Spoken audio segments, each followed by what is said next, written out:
The Isle of Man, an ancient emerald island embedded in the blue waters of the Irish Sea. The island's highest point is a mountain called Snaefell.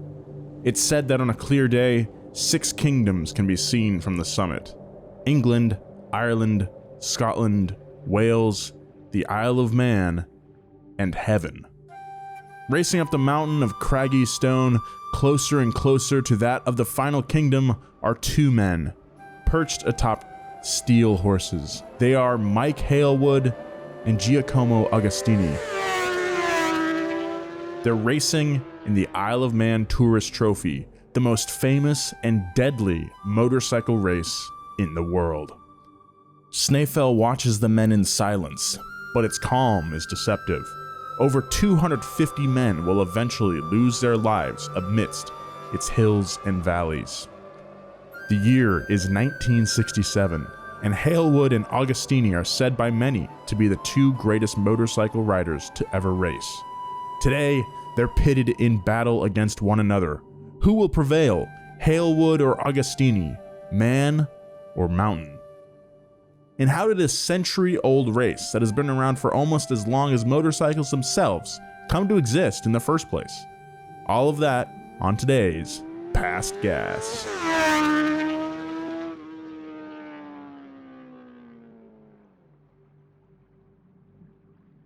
Okay.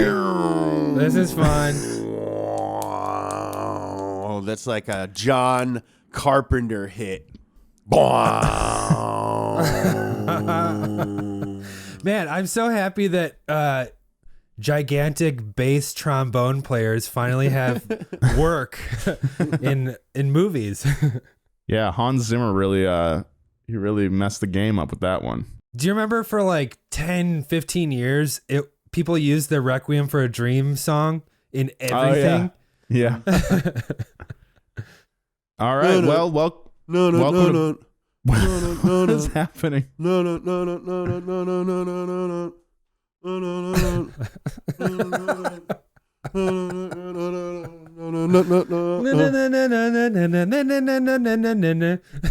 my God. It's so good. It still evokes something in me every time I hear it. I've never seen the end of the movie, just the beginning, and it makes me really want to hang out with my friend Marlon Wayans. All right, everyone, calm. He should do more like dramatic roles. He's really good in that. Yeah, he is. All those dudes are worth like he's worth like $30 million or something. It's all that scary movie money. Yeah, all the Wayans brothers have like over tens and millions of dollars. Those guys are. Have you ever seen this? I mean, we shouldn't start off the podcast with a tangent, but I'm gonna get you, sucker. It was the Wayans brothers' first parody movie in the early 80s of it's a parody of blaxploitation movies, and it's so good. Check it out. I'm gonna get you, sucker. They're my favorite American dynasty. Oh my goodness. Guys, this is a car automotive podcast. We can't keep going on this tangent about the talented Wayans brothers.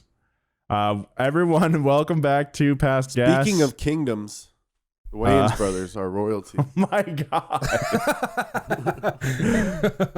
Welcome back to Past Gas, everyone. I'm your host, Nolan Sykes. As always, joined by my 2 good friends. We got James Pumphrey. Do these leaves look broken?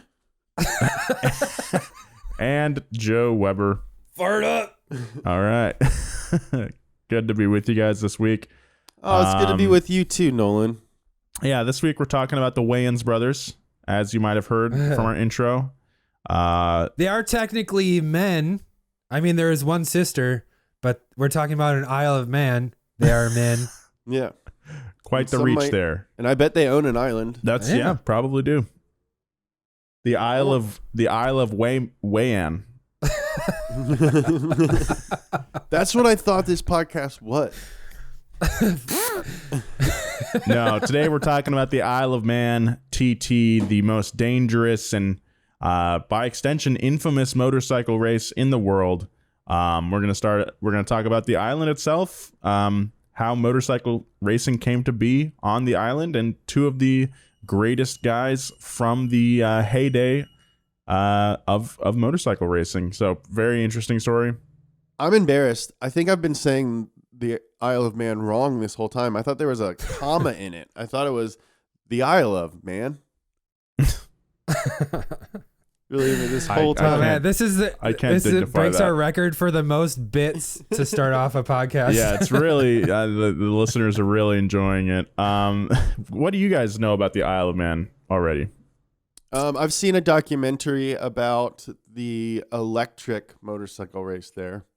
Okay, Oh. Pretty interesting. That's This was years ago before electric motorcycles really took off. But What's the name of that? I'd like to check that out. I don't know. I'm sure it's called like Electrified or like Electric Man.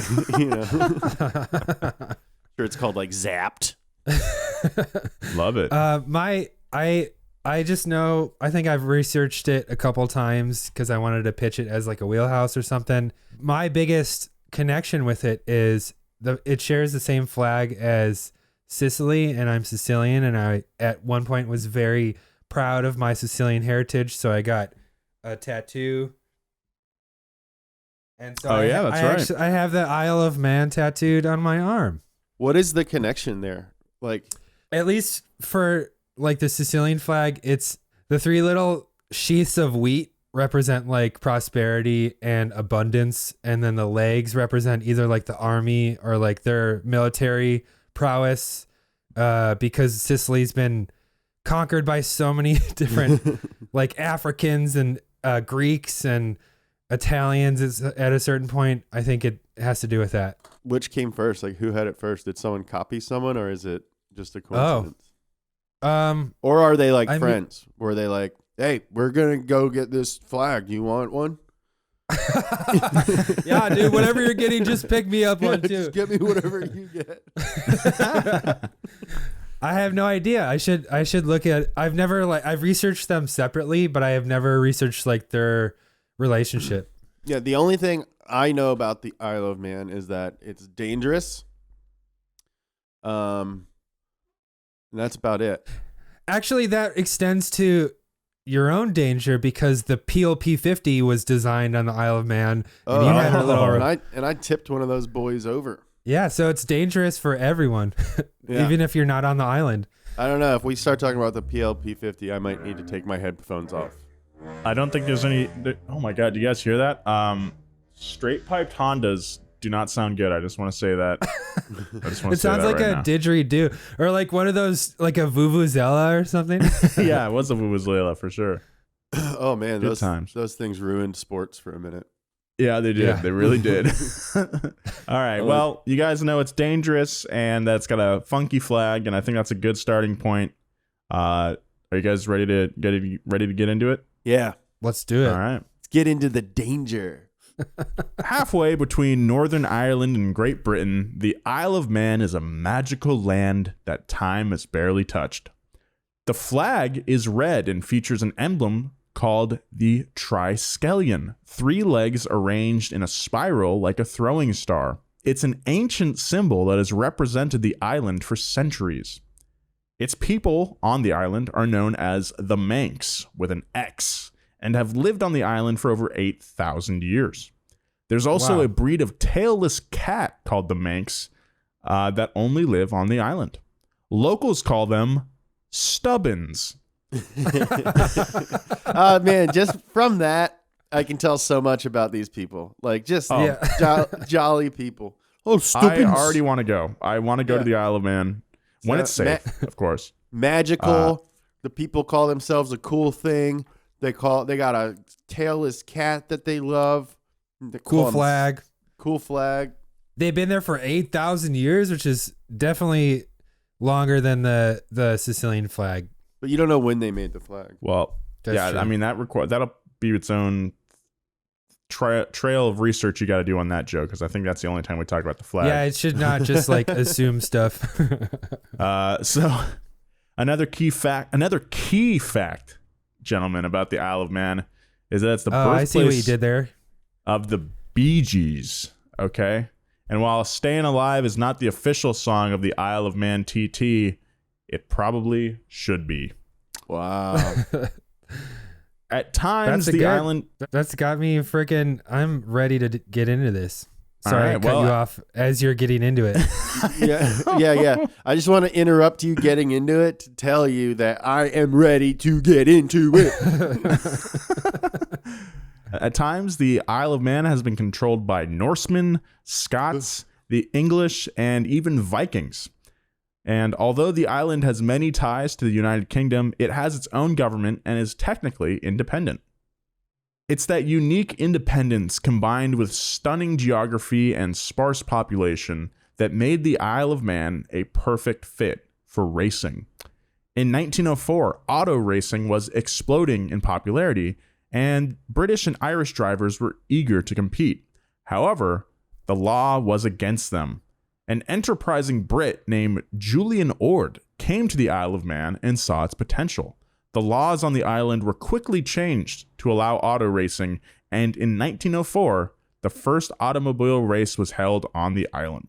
So what is this Julian Ord guy was just like, no, change your laws. And they're like, all right. Yeah. They're like, I guess racing is pretty cool. Hey, listen, we're going to bring a lot of vendors here, and your food and bev sales are going to go through the roof. You ever tried a hot dog? However, it was motorcycles and not cars that the Isle of Man was to become famous for. Central to the push for two-wheeled racing was a French nobleman named Marquis de Mousily Saint-Mars, which sounds like a Will Ferrell SNL character that got cut for time. Oh my God. Yeah, Marquis de Mousily Saint-Mars, man. That's a cool name. It is. Yeah. It is a cool name. I mean, that's a perfect way to sum it up. Will Ferrell, SNL character that got cut for time. Yeah.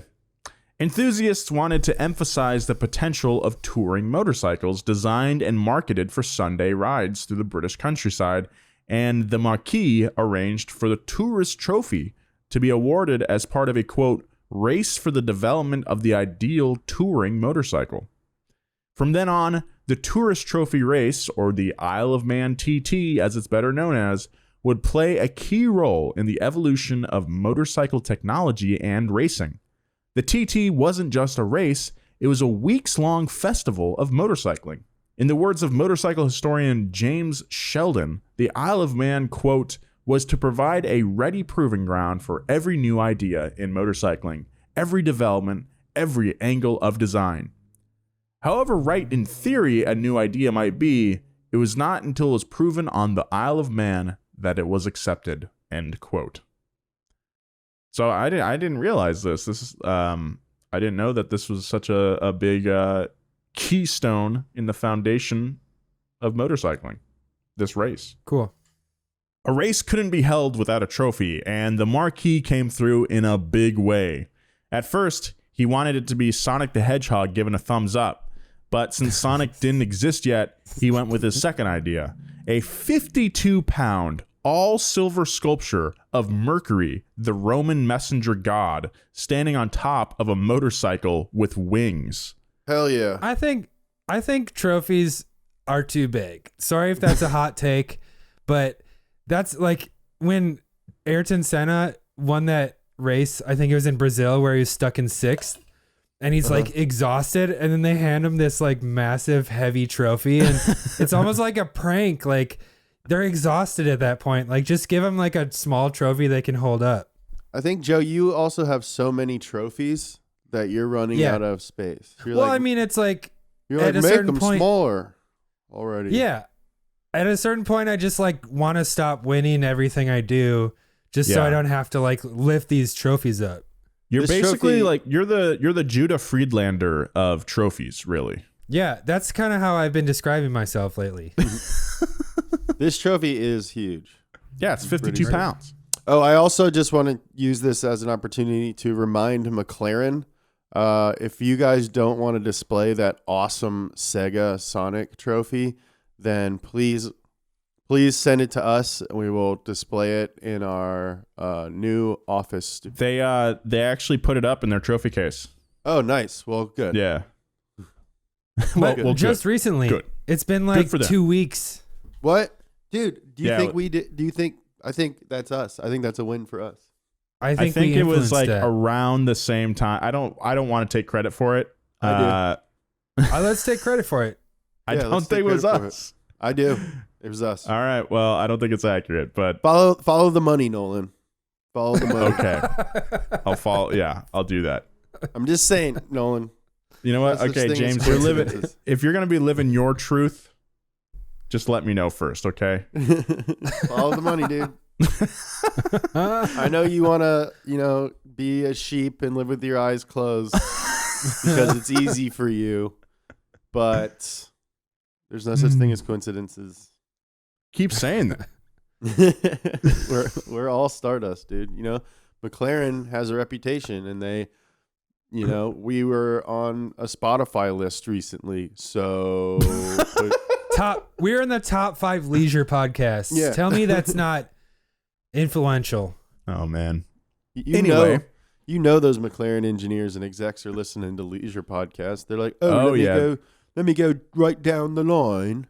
I'll listen to the top 6. Yeah, something F1 engineers and management in Formula 1 is their love for leisure. That's how they get good, man, is that they take a lot of time off. They got to turn it off. They got to turn it off more than most people because they're on so hard.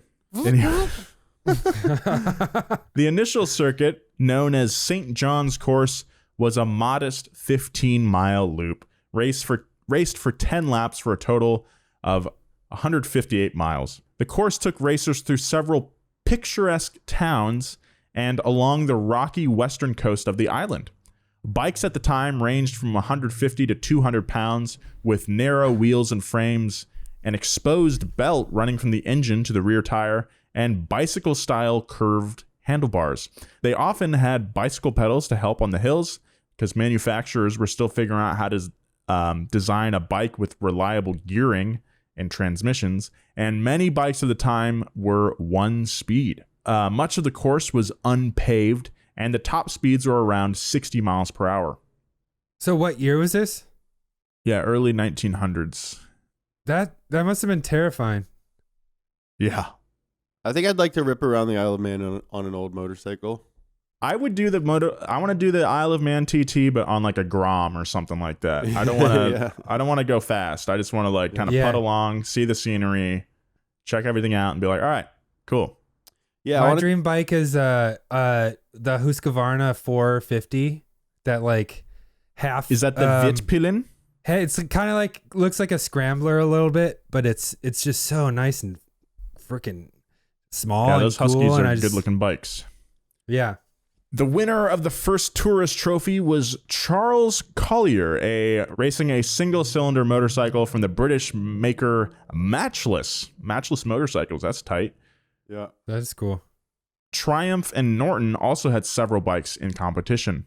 It's cool to think that all these companies had existed for only a few years. They were essentially startups. Triumph, for example, was originally a bicycle company and had only built motorcycles since 1902.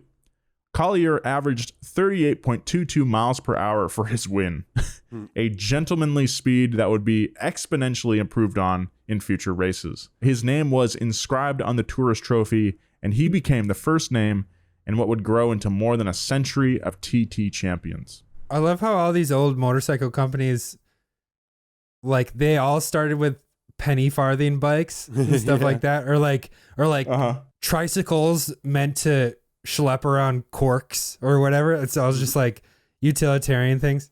By 1911, the course moved to its iconic circuit, what's now known as the Mountain Course, a 37-mile loop that went from sea level start up to the northern face of Snowfall Mountain, a 1,400-foot climb that was hugely demanding of the motorcycles in the early 1900s. Because of the elevation, gears were increasingly adopted. The race was now split into junior and senior divisions, with junior being capped at 340 cc's and senior multi-cylinder engines at 585 cc. The lore of the beast known as the Mountain Course could fill a book. Like a smaller racing circuit, its turns, dips, and climbs have steadily developed their own personalities and history. And where a legendary course like Monaco is 2 miles long, the Mountain Course of Isle of Man TT is nearly 20 times that at 37 miles. There are over 200 corners on this course, 60 of which are named. Many of the names like Birkin's Bend or Brandish Corner are for riders who crashed on that particular bend. Dang. Wow. Learning so it's like an honor you don't want to get. Yeah, no. Yeah. Learning the intricacies of the course is a years-long effort for many drivers, similar to how taxi drivers in London who have to learn the knowledge. They must memorize not only the turns, but also the many bumps and rises, with elevation going from sea level to 1,300 feet. The complexity is insane. So that the knowledge is, like the black cabbies that they have in London. Yeah. They need to memorize every street in London before they can get their license.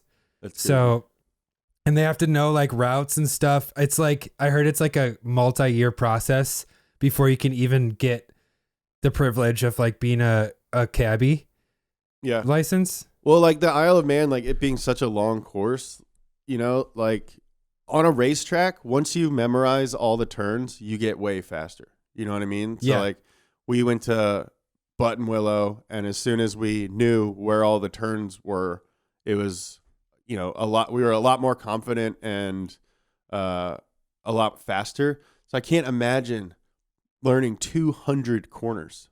Yeah. I mean, being able to memorize that allows you to actually focus on driving the car to its absolute limit instead of being like, I got to be this speed at this corner and stuff. It's just like you already know everything by muscle memory, and you're just like, all right, how can I drive this at 10 tenths, Yeah. I live on a mountain now, and I'm like learning, and I'm learning the mountain. It's pretty fun. Yeah. Hell yeah. There's like a chicane, and it's like, it's great. It's like, oh no, this big old switchback. Yeah, you have some pretty cool curves going up. Like I driving in that M4. Oh yeah, my curvy host. I love my curvy host. Okay, back to the Isle of Man. For example, in the first 2 miles of the race, you would start in the town of Douglas, with residential houses lining the road. You'd pass St. Ninian's Crossroads and roar down Bray Hill before bottoming out and immediately rising up an uphill, culminating in Ago's Leap, named after Giacomo Agostini, one of the 2 racers whose story we'll be getting into in this episode. Up Cornbridge Road, you're penned in by steep stone walls on both sides before the town gives way to wooded countryside, and you gun into Bragan Bridge, overlooked by centuries-old Kirk Braddon Church. Take a breath. With all that behind you, you've still got 35 miles to go in your first lap of 6. The race is equally a test of endurance as it is memorization, which is what makes both factors so key. When you're tired is when you most want the course to be built into your muscle memory. Guy Martin, one of the greatest TT riders ever, says that while he's racing the TT, he often doesn't even know what lap he's on. Yeah, I could imagine there's so many curves and stuff. You just kind of get lost and get stuck in that like Zen state. Yeah, and it's also like, I know we're talking about James still, but like the race course is also pretty impressive too when it comes to its curves and all that. Talking about my curves?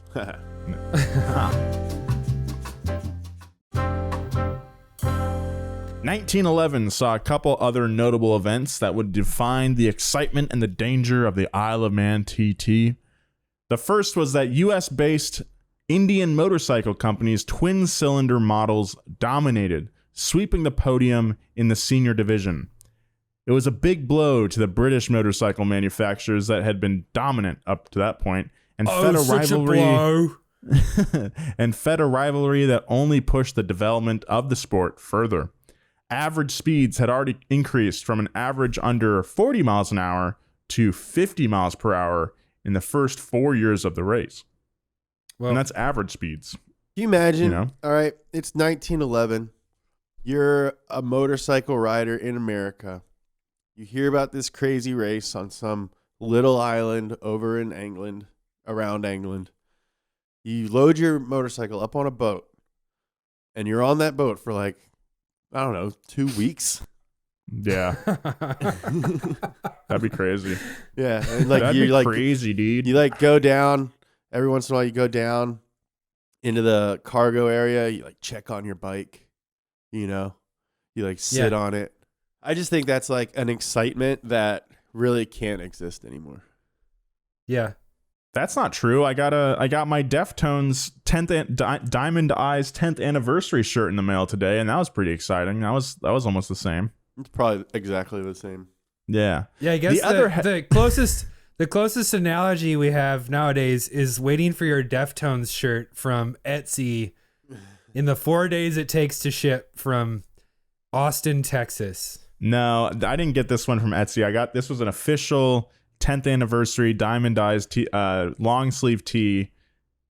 They because of the quarantine and all that, it took a long time for them to print it and ship it. I ordered that like 3 months ago, or whenever the anniversary was, and now you have a long sleeve T-shirt just in time for August. So yeah, it's great. That's pretty fun. Yeah.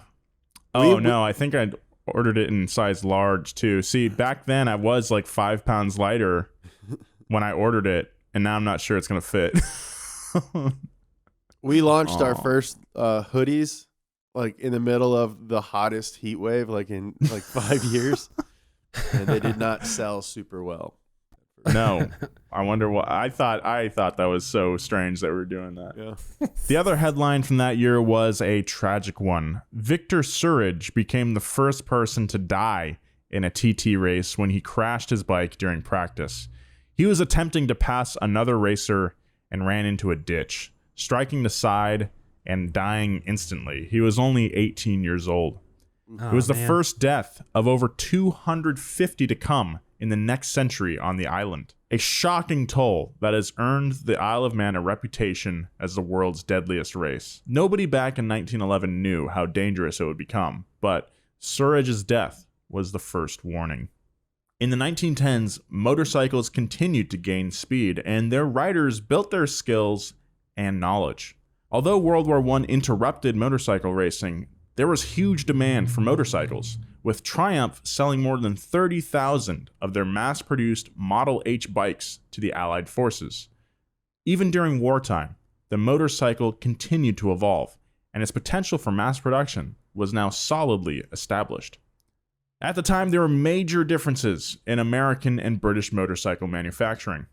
In Britain, where nearly all the bikes that had competed in the TT were manufactured, diversity flourished with over 80 different companies producing motorcycle models. On the other hand, by the 30s, there would only be 2 motorcycle companies in America, Indian and Harley-Davidson, the latter of which had no presence at the Isle of Man despite being the biggest manufacturer worldwide. And while Indians saw early success at the TT, by 1924 they were no longer fielding in the races. In fact, after 1911, no American motorcycle would win a TT race for 99 years. Until 2010, a Motorcyz... I don't know how to pronounce that. CZYSC, Nolan, sound it out. MOTOCZYCZ, Motorcyz... I don't know. Motorcyzes. A Motorcyz's E1 PC took first in the inaugural TT0 race for electric motorcycles. So that's probably cool. Hey, that's the documentary I watched. Full circle, dude. Full circle. Follow the money. Follow the money. Follow the money, dude. Follow the money. I'm really surprised that Harley Davidson never really raced in it. Yeah, me too. They were racing all the time. Electra Glide. Alec Bennett set a fastest lap of 59.99 miles per hour. I'm assuming that's average speed, coming up just short of the mile-a-minute barrier, but showing that it was possible. This wasn't a simple oval. The track was technically demanding, and the road was often rough. 60 miles per hour was pretty fast. Bikes were again evolving significantly, with better brakes, multi-speed, chain-driven gearboxes, twin exhausts, and twist grip throttles. By the mid-1920s, top speeds were over 90 miles per hour. Good Lord. Sheesh. In 1923 came an amazing development. Sidecar races. Woo! Second rider would not only ride in the sidecar, but crawl all over the motorcycle, leaning off the sides just inches off the ground, shifting the weight of the bike and allowing the pilot to take harder turns.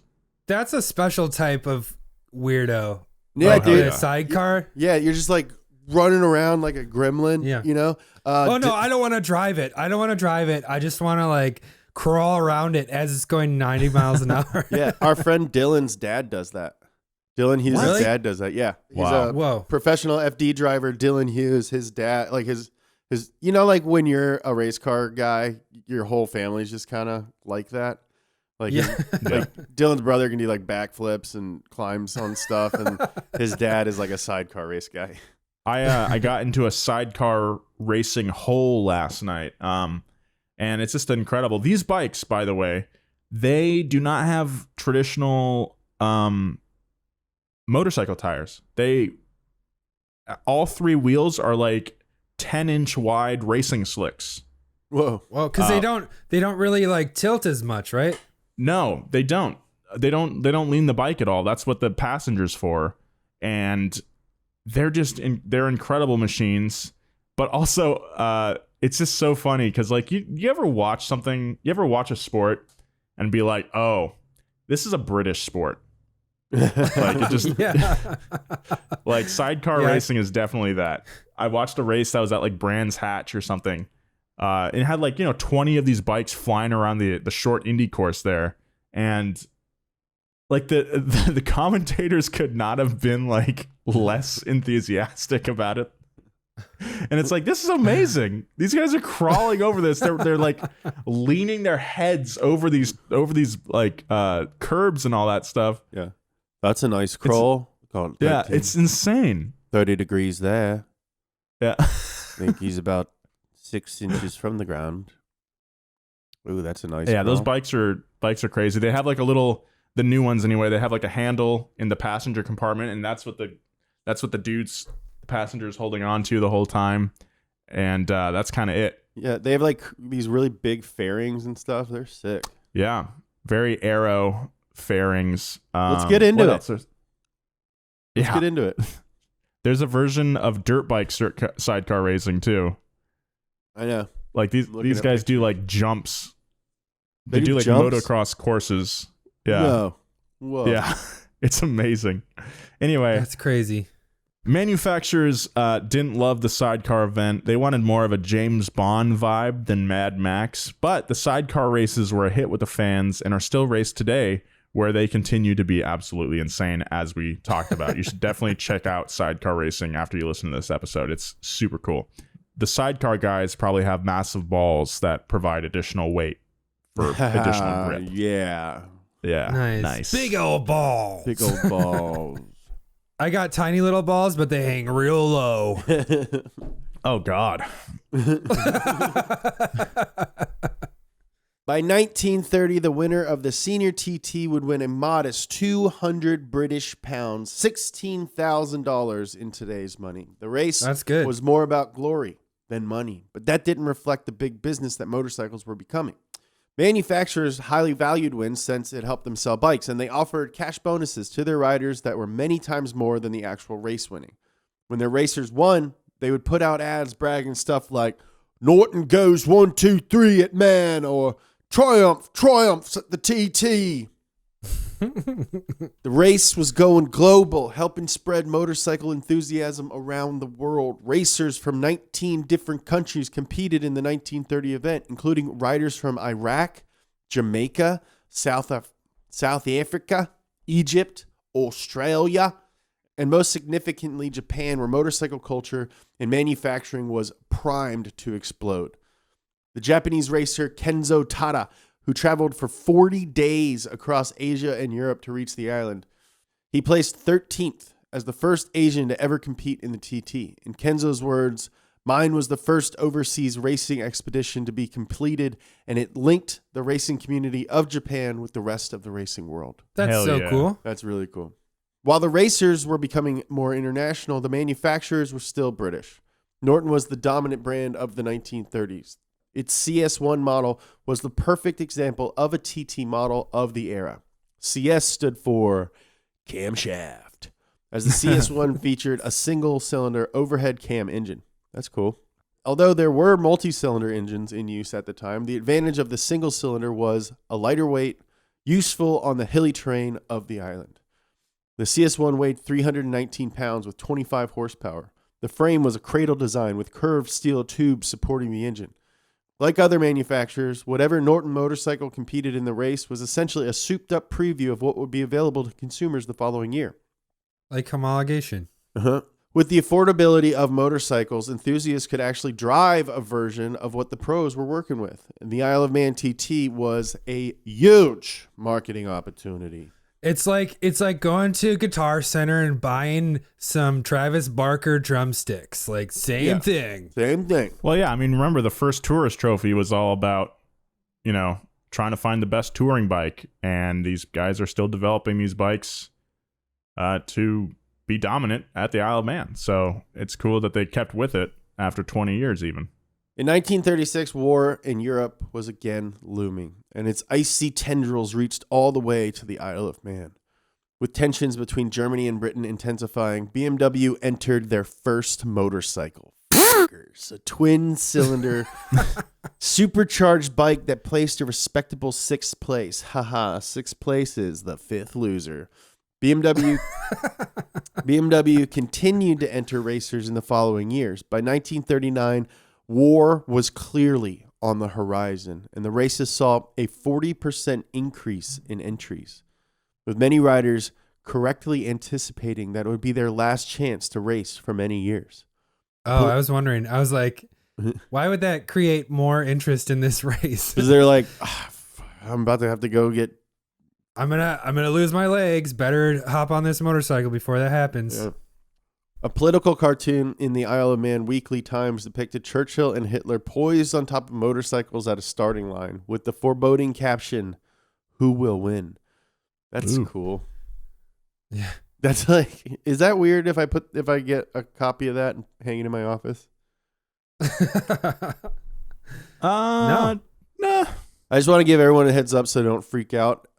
Maybe by the next podcast shoot, I'm gonna get some new art. I think I'm gonna move that donut banner into the garage. I think I'm looking at I'm really like Swedish impressionist painters now. I'm really into it. You should get some Tom of Finland in there. My first sketch comedy poster was a Tom of Finland drawing. The answer to that question was bad news for the British crowd in attendance. The race was the fastest the Isle of Man had ever seen, with average race speeds just under 90 miles per hour. The German driver, George Meir, took first place, with Jock West, a British rider, racing on a BMW, taking second. Treacherous traitor, giving the Germans a huge propaganda boost. Meyer gave the Nazi salute at the podium, a disturbing mirror image of Jesse Owens winning gold at the 1936 Olympics in Berlin with Hitler in attendance. West was embarrassed and feigned distraction as his teammates celebrated. To make matters even worse, the iconic silver Marquis de Mozilli trophy returned to Germany with the winner, giving a chance for Hitler himself to admire it at a victory ceremony in Bavaria. 3 months after the race, the war began. And as you can guess, the Nazis weren't about to return that trophy, and it disappeared for many, many years. Luckily for the history of the TT and the world, the Allies won. After the war ended in 1945, there was a hunt on for the missing trophy. Rumors placed it at the BMW distributor in Vienna, where it had been sent to avoid bombing. Joe Craig, the head of Norton's racing team, traveled to Germany to meet with the British command stationed there, but was told that since Vienna was now under Russian command, he couldn't proceed. However, a lieutenant colonel named Blake was the liaison officer in Vienna and got wind of the efforts to recover the trophy. He arranged a visit to the BMW offices along with a truckload of heavily armed and belligerent Soviet troops. That's a quote. The BMW guys had no choice but to hand over the trophy, and it made its safe return to the island where it belonged. There it I feel is, like a happy ending. Is this the same Lieutenant Colonel Blake that we talked about in the VW episode? No, that must have been a different... Was it Blake in that one? Yeah. There was a Blake, and he was like stationed in Germany at the time, seems like a common name, so it's probably a long shot, but it might be the same dude. That would be amazing if it was. Yeah. I bet that was such a fun day. You just like load up a bunch of like drunk Russian dudes, and they're just like, they're like, if they give us trouble, I will shoot them in the face. And you're like, yeah, dude. Stos. That's what I used to say to my Russian friend Ilya. They only know 2 words, "Что" and "Suka." What does that mean? What, bitch? And then "Das Vidanya" is goodbye. So if you ever like after Donut become an international spy and you have to like execute someone, just say "Das Vidanya." Das Vidanya. In the years immediately after the war, the Isle of Man TT race was in recovery mode along with the rest of Europe. High-octane fuel was still being rationed, so speeds in the early post-war period were actually lower than in the 1930s. However, the future was bright. In 1949, the World Championship Grand Prix was established and acknowledged the importance of the Isle of Man TT to motorcycle racing. The first Grand Prix event was at the 1949 Isle of Man TT. The 50s were a golden era for the TT. Crowd sizes increased, and there was a lively spirit of excitement and innovation. Motorcycle makers, especially the Italians, were actively experimenting with streamlining, resulting in egg-shaped enclosures that look distinctly modern. So they're putting fairings on their bikes now. Yeah. In 1953, Norton developed the Manx Kneeler, and just like the name suggests, the rider actually knelt down within the enclosure as they raced, instead of in a seat. There was a sort of tummy rest. Although these designs were eye-catching, they didn't really last. The high crosswinds present on the island often threatened to blow them over from the side, and riders reverted to classic motorcycle designs. I ate too many cookies. I did some kind of tummy rest. Yeah. Sometimes when I eat too much, it does feel good to like lean, like hunch over my ottoman. Yeah. Like sometimes it takes the pressure off your back and your legs at the same time. With the race now part of the Grand Prix, it was more international than ever. And 1954 also saw a visit that could change the course of both motorcycling and the Isle of Man in a huge way. Soichiro Honda of Honda was there on a fact-finding mission. Honda had only been founded 6 years earlier, but in that short time, it had become the biggest motorcycle producer in the world. Mind-blowing, given that their bikes were still only sold in Japan. Honda was poised for worldwide expansion, and Soichiro knew the Isle of Man was a gateway to the international market. Soichiro Honda is one of the coolest dudes ever. He at one point he like quit making motorcycles and stuff and just went and made whiskey for a few years. Oh, cool. He's so cool. In 1959, Honda made the leap and entered a team in the 125cc class. In classic Honda fashion, the result was more reliable than flashy, with the Japanese riders placing 6th, 7th, and 8th, and 11th, and winning the manufacturer's award for best overall performance by a cycle maker. Nice job, Honda. Pretty good. In 1961, the Japanese team returned, determined to do better. In addition to their Japanese riders, they brought on European racers, including a 21-year-old Brit named Mike Hailwood. As a kid, Hailwood, whose dad was a motorcycle dealer, learned to ride on a mini bike. Mike's dad was a wealthy man, and whatever bike his son needed, he would use his connection and wealth to get. Although the rich dad thing never hurts, plenty of kids with rich dads are not good at motorcycle racing. Mike, on the other hand, was a born natural. What up to speed did we talk about this guy in? Maybe like Triumph or something. Maybe. I love. I just immediately thought of a bunch of like rich kids, like whoa.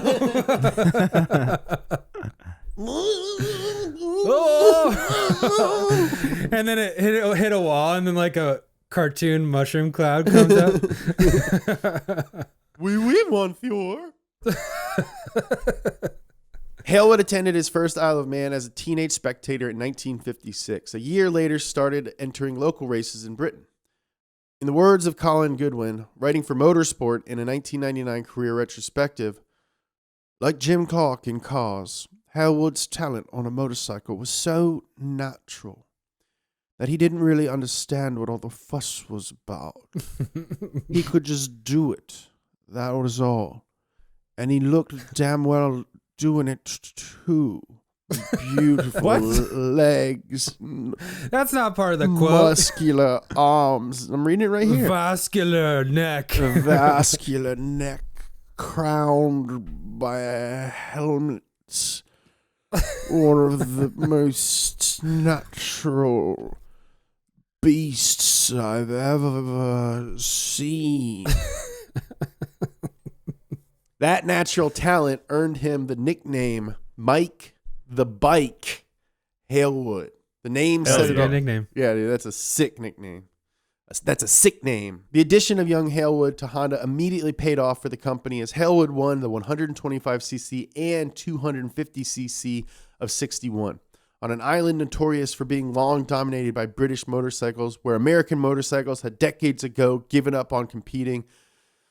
The Japanese company had conquered the lower cc divisions in just 3 years. For his part, Mike the Bike, known for being fearless on the track but humble and friendly off of it, became an instant legend on the island, winning the 500cc race on a Norton in addition to the 125 and 250cc races he won for Honda. With that victory, he became the first rider in Tourist Trophy history to win 3 races in 1 year. That's many miles in a week. Yeah. Yeah, it really is. Yeah. That next year, Hailwood signed with the Italian manufacturer MV Agusta. Like Honda, MV had been founded immediately after World War II. But other than the timing of the company's foundings, the two brands couldn't be more different. Honda made motorcycles for the people and saw racing as a chance to popularize their machines. In contrast, MV was owned and operated by Count Domenico Agusta, an Italian nobleman with a boutique operation that sold motorcycles in small quantities only to fund his racing efforts. Honda was the Volkswagen of motorcycle world. MV Agusta was the Ferrari. This is one of Jeremiah's favorite motorcycle companies, by the way. We just pitched an idea to them that Jeremiah is going to do a bumper to bumper on that bike, but then go 200 miles an hour. I'm so excited for that. Yeah. Between Japanese efficiency and Italian bespoke, the British manufacturers stagnated. In 1962, Norton stopped making 2 of their signature bikes, the Manx G50 and the 7R. Honda was no longer content to stay in the lower cc classes, and in 1963, their first entry into the 350cc race won. Ooh. In the lower CCs, Suzuki was now also a factor. I just ordered a Suzuki hat. In a twist, that would have knocked the monocle out of Marquis de Musilli's eye. The Isle of Man was now the battlegrounds of Japan and Italy. The British were on the outside looking in. Happens to the best of us, man. That's just how it be sometimes. I'm on the outside. I'm looking in. I can see through you, see through the real you, colors. And inside you're ugly like me. I can see through you, and the times, and the sun, and the sun. I'm really surprised Nolan didn't join in on that Stained sing-along. Yeah, I actually don't know the words to that song very well, so I declined. About that, if it was right here or Mud Shovel, I would have gotten right in there, dude. Mud Shovel. I bought that album the day it came out, boy. Are you still a big Aaron Lewis fan? Yeah, dude, biggest.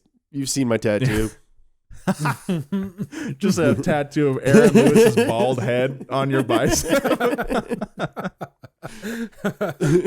I've got Aaron Lewis right here. I've got David Draymond right here. 2 of my bald boys right there, dude. It just says, it just says ugly like me.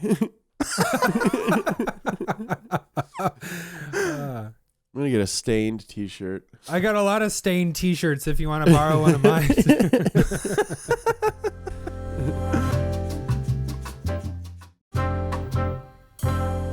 In 1963, Hailwood showed what his Augusta was capable of, smashing the course record for fastest lap by setting a 106 mile per hour ripper. No thanks. The race had first been won with Charlie Collier, a dude with a mustache and a woolen cap who looked like a forgotten third Wright brother, farting around the island on what he probably called a newfangled contraption at 38 miles an hour. Now it was being dominated by a kid who had literally grown up on top of a bike. It's the difference between a boomer playing Pac-Man a couple times in an arcade versus a zillennial who started playing Call of Duty with a 16-button mouse and Google Fiber when he was 5.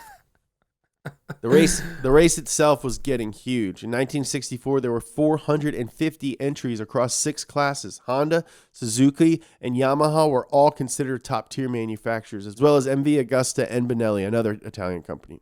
Hailwood again won the senior TT. That year on the motorcycle Grand Prix circuit, Hailwood won 7 out of 9 of the races in the 500cc class. Wow. He was like the Alain Prost without a Senna. But that would all change in 1965. Giacomo Agostini, or just Ago, had a very different upbringing than Mike Hailwood. Born in Brescia.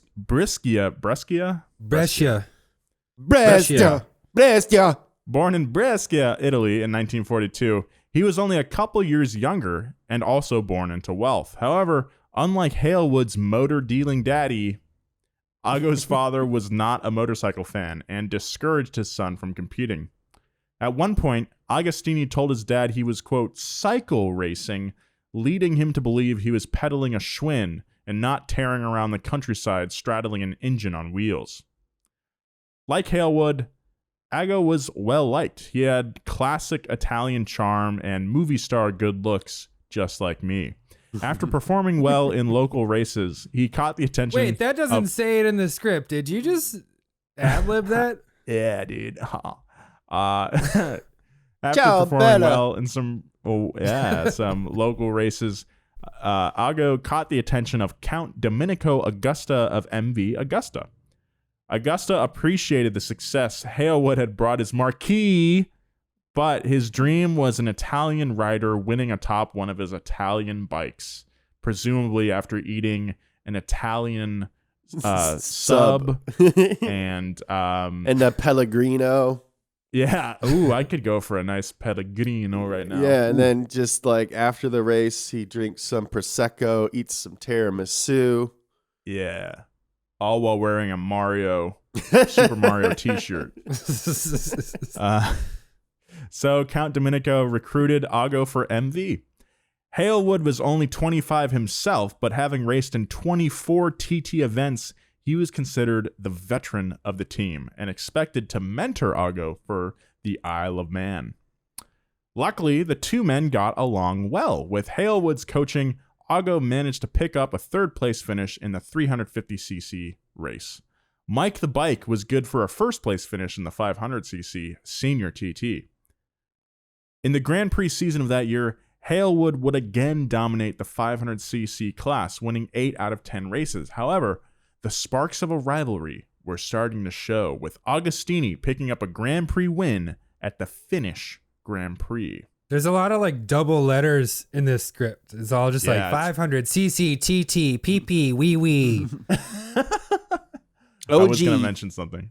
I'm on the outside. I'm looking in. And a time and I cried, I wasted deep inside. Did you know that Aaron Lewis was discovered by Fred Durst? Yeah. And Fred Durst was discovered by Jonathan Davis. Really? He was his tattoo artist. Yeah, Fred Durst was his tattoo artist. Whoa. No, I don't think that's accurate, dude. Yeah, man. Jonathan Davis and Korn is from Oildale over near Bakersfield, and Limp Bizkit, they were over down there in Fort Lauderdale in Florida. I know, but at this time, Korn was touring. Oh, gotcha. Well, anyway, Fred Durst, I think, said that Aaron Lewis was going to be the next Kurt Cobain. Yeah. And that's why there was so much hype around that first Stained album. It's like Fred Durst kept like hyping up Stained and Aaron Lewis. And that's why it was such a huge commercial success. Wait, Fred Durst is on Young Money Records, or is on Cash Money Records? What? Yeah. What? Mm-hmm. That's crazy. Big shout out to the POD cast, where I've learned a lot of great new metal knowledge. I love that show. Booyaka sha bateka ba bateka.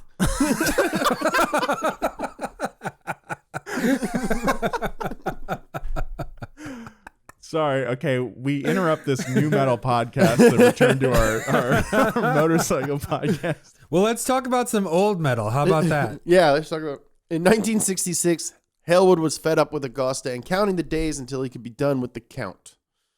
And he left the Italian team to return to Honda, who promised him a bike to enter in his dominant 500cc class, as well as an eye-popping salary. His salary was popping. Whoa. Somebody stop me.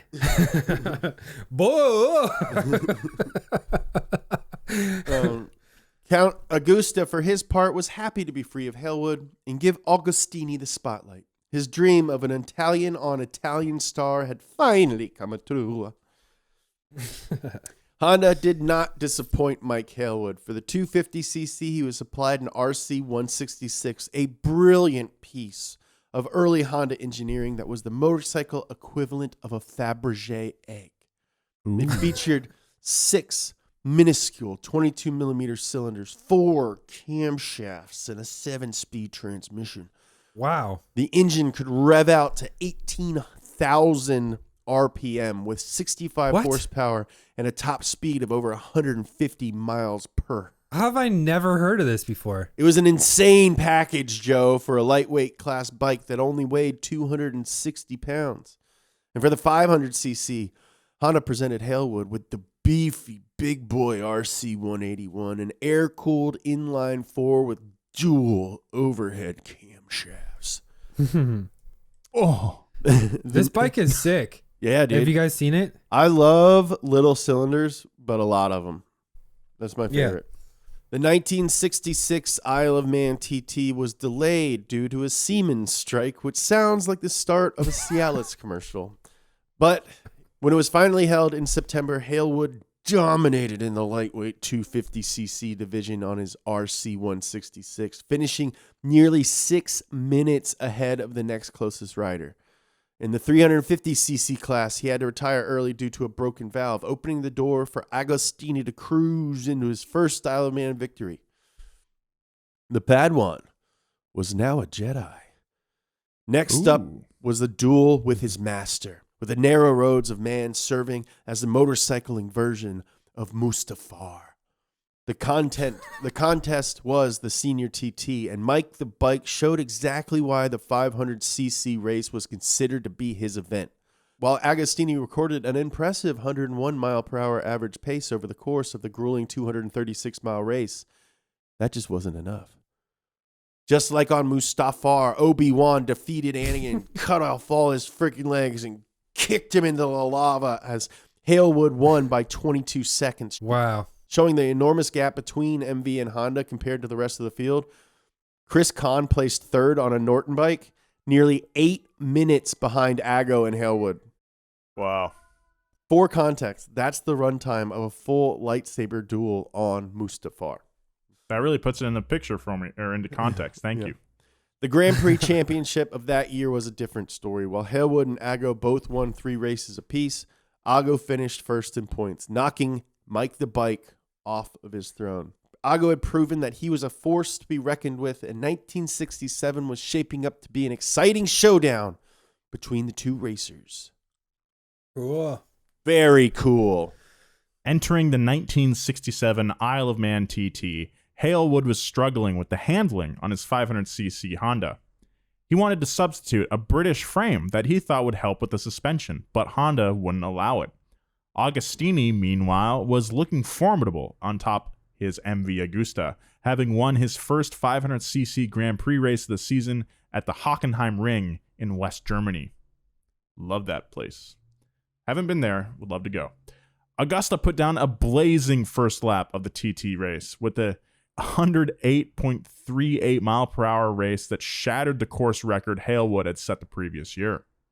Mike the Bike rose to the challenge, responding with a 108.77 mile per hour second lap, immediately taking the course record back and nearly catching up with Agostini in no time. The race, according to Isle of Man tradition, was a time trial, so Hailwood and Agostini were not directly neck and neck, but they knew through pit stops that the race was still too close to call. Something had to give. And it turned out to be the chain of Ago's bike. On the fifth lap, it snapped, and Hailwood was handed the win. Both riders had performed incredibly. That sucks. Oh my God. As the 67 Grand Prix season continued, it was clear the two racers were as evenly matched as the Isle of Man race suggested. Agostini and Hailwood completely shut out the rest of the field, each winning 5 of the season's 10 total races. And at the end of the year, since Ago had 3 second places to Hailwood's 2, the Italian was again the Grand Prix champion. Unfortunately, the rivalry would end in its prime. Honda shocked the motorcycling world by announcing they were suspending their racing program. In less than a decade, they had conquered motorcycle racing and made their bikes the world standard. Management saw little reason to stick around. Before making their exit, they ensured that Hailwood would remain a Honda motorcycle racer in the memory of fans. They paid him £50,000, or over $1 million in today's money, to have Hailwood agree not to race for another team. Whoa. That's like what Nike did with Colin Kaepernick. Yeah. If this was a movie, we'd fade to black before showing a freeze frame of Mike Hailwood popping champagne at the finish line of the TT. The text would read, "Mike the Bike took his $1,000,000 Honda bucks and went to race on 4 wheels in the 1969 Le Mans, placing 3rd. He also raced Formula 1 and Formula 2, winning the 1972 F2 world title, or European title, rather." That's pretty cool. This might have been when we were talking about him in this context. Yeah. At the age of 38, or 140 in motorcycling years, he returned to the Isle of Man after an 11-year hiatus, and riding a Ducati 900 SS, won a shocking upset victory that reduced him to tears at the finish line. Just 3 years later, he would unfortunately die in a tragic car accident. Dang. That same year, the TT would name a stretch of the course Hailwood's Height, one of the highest points on the track, a fitting tribute to a racer who had truly elevated his sport. Next, a photo of Giacomo Agostini pulling a wheelie, his hair all wavy, and his red racing leathers unbuttoned to reveal manly chest hair, just like mine. Yeah. The text would read, "With his mentor and rival gone from competition in 1968, Ago absolutely dominated the motorcycle Grand Prix for 5 straight years, winning every single 350cc and 500cc title from 1968 to 1972. Wow. In 72, Ago's fellow Italian racer and close friend Gilberto Parlotti would die racing at the Isle of Man TT in 72, and an emotional Ago would announce that he was boycotting the Isle of Man race, upset at how dangerous the course had become. This snowballed into a wider boycott that led to the Motorcycle Grand Prix dropping the Isle of Man TT from their schedule. The most storied race in motorcycle history was now considered a liability.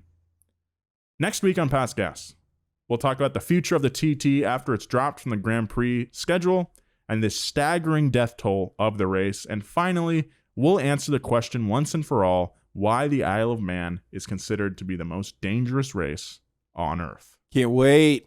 It's cool. This one was just about like the glory of winning and just honor and just really bad attitudes, but we really did not touch on the fact that this is widely agreed to as one of the most dangerous events in motorsport.